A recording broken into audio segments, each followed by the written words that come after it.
ডেকে বলে, সালাবার তুমি এত বড় অপরাধ করেছো, আমানতের খেয়ানত করেছো, আমার দরবারে তোমার কোনো তওবার সুযোগ হবে না, তুমি চলে যাও, আমার দরবার থেকে তুমি বাহির হয়ে যাও।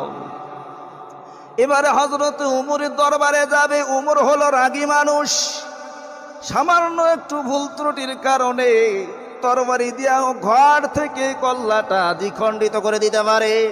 এই জন্য উমরের দরবারে না যাইয়া হযরতে আবু বকর রাদিয়াল্লাহু তাআলা আনহুর দরবারে হাজির হলো।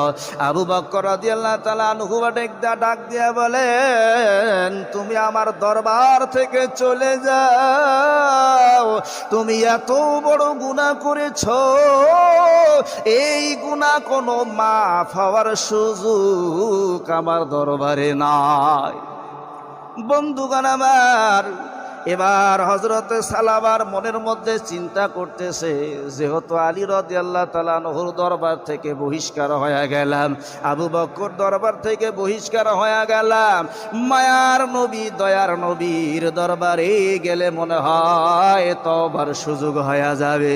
এইবার আল্লাহর নবীর দরবারে হাজির হইয়া ডেকে বলেন, ইয়া রাসূলুল্লাহ, ইয়া হাবিবাল্লাহ, হুজুর,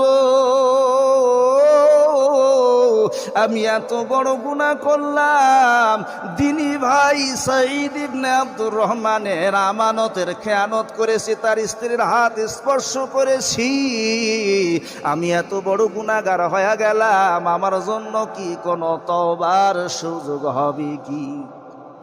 এবার আল্লাহর নবীও ডাক দিয়া বলে, সালাবার, তুমি অনেক বড় অপরাধী, কারণ তুমি তোমার দিদি ভাইয়েরা আমানতের খেয়ানত করেছো, আল্লাহর দরবারে তোমার তওবার সুযোগ হবে না।